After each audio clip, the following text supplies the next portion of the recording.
Olá, meus prezados, como vão todos? Espero que todos estejam bem, mesmo diante desse problema que todos nós estamos enfrentando, esse grande inimigo invisível, né, esse novo coronavírus, Covid-19.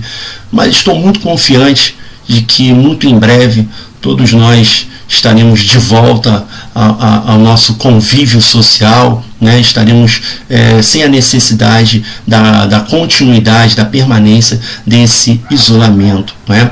Estaremos aí vencendo aí esse inimigo invisível. E hoje eu estou aqui, né, com o objetivo de repassar mais alguns conhecimentos jurídicos para vocês no que diz respeito ao Código de Defesa do Consumidor, né? Mais precisamente hoje com relação a quem é consumidor, né? Vocês lembram que no último vídeo eu até fiz um vídeo longo para explicar justamente o que seria contrato. Por quê? Porque o Código de Defesa do Consumidor, inclusive lá no artigo 51 da Lei 8.078, depois nós vamos ver, ele fala de cláusulas abusivas. Né? Por que isso? Porque nós estamos em constantes contratos, constantes relações jurídicas. Diariamente, nosso cotidiano é de relações jurídicas constantes. Muito embora a forma escrita, porque tem muita gente que acha que o contrato é uma folha de papel. Não é isso. Isso é a forma que você dá ao contrato. Entendeu? Então, o que acontece? Muita gente acha que é isso, mas não, o contrato pode ser verbal. E nós estamos em constantes relações jurídicas contratadas durante o dia.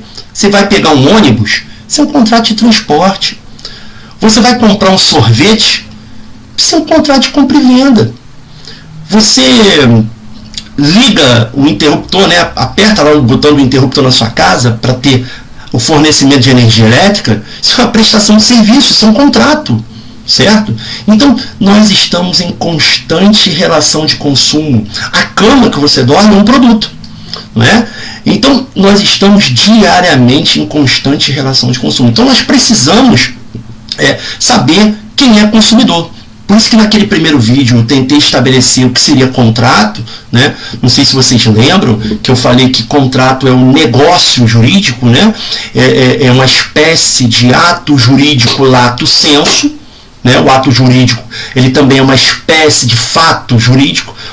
Os fatos jurídicos são divididos em fatos naturais que não têm interferência humana e atos jurídicos lato sensu, aqueles que têm a interferência humana, e os atos jurídicos lato sensu se dividem em ato jurídico estrito sensu e negócios jurídicos, que são os contratos.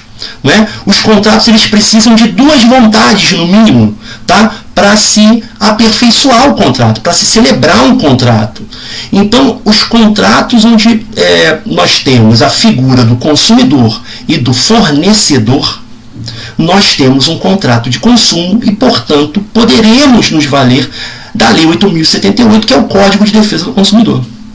Só que, para isso, inicialmente nós precisamos saber quem é consumidor. Ah, Denis, eu já ouvi falar que está lá no artigo 2º. Verdade, show de bola. Está lá no artigo 2º. Você lembra? É o seguinte, no artigo 2º da Lei 8.078 de 90 diz assim: consumidor é toda pessoa física ou jurídica que adquire um produto ou utiliza um serviço como destinatário final. Dá uma olhadinha lá. Consumidor é toda pessoa física ou jurídica que adquire um produto ou utiliza um serviço como destinatário final.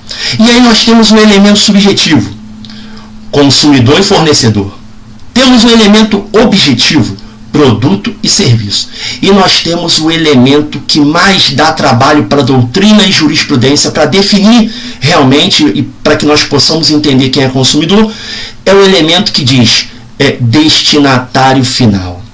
Isso aí que deu um grande problema e ensejou 3 correntes doutrinárias. Bom, a primeira corrente doutrinária foi a corrente maximalista. Pela corrente maximalista, nós já entendemos até pelo próprio nome que é uma corrente bem ampla, né? Era uma corrente que tinha uma noção muito objetiva, né? Ela levava em consideração o consumidor fático, ou seja, bastava a pessoa física ou jurídica adquirir um produto ou se utilizar de um serviço que por essa razão já seria consumidora. Vamos dizer, eu adquiro um computador, uma impressora, eu levo ali para minha casa, eu levo para o meu escritório, por essa teoria, por essa corrente doutrinária, eu já seria consumidor, corrente maximalista, né? Mas posteriormente surgiu a corrente finalista. Essa corrente era mais restritiva. Ela entendia que para ser consumidor não bastava você levar, por exemplo, o bem para sua casa, não bastava você ser o consumidor fático do produto ou serviço. Não, você teria que ser consumidor fático e econômico. O que significa isso? Você não poderia reintroduzir esse produto ou serviço no mercado de consumo, porque senão o produto ou serviço seria chamado de insumo, porque você não estaria quebrando a relação de consumo, você estaria dando continuidade a ela, porque você estaria reaproveitando esse produto ou serviço na cadeia de consumo.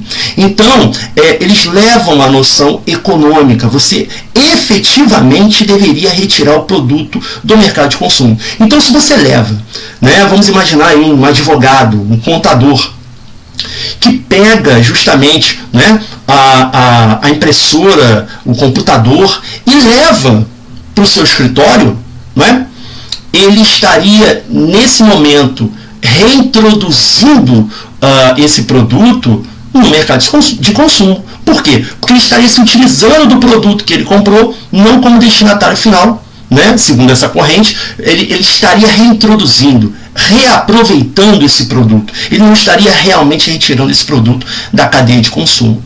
E aí olha só a situação, ao absurdo que se chega. Vamos imaginar o seguinte, olha o exemplo. Imaginemos, né, um professor que está indo dar a sua aula, o professor Denis, está indo lá dar a sua aula de direito do consumidor, e o aluno, né, ambos esquecem a sua caneta, bota a mão no bolso. Eu ainda sou da época de levar a caneta no bolso. Então bota a mão no bolso e fala assim, esqueci minha caneta.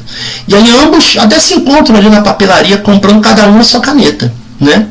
E aí vão para a aula, né? O aluno para anotar lá os ensinamentos e o professor para fazer os seus apontamentos na hora da aula, né?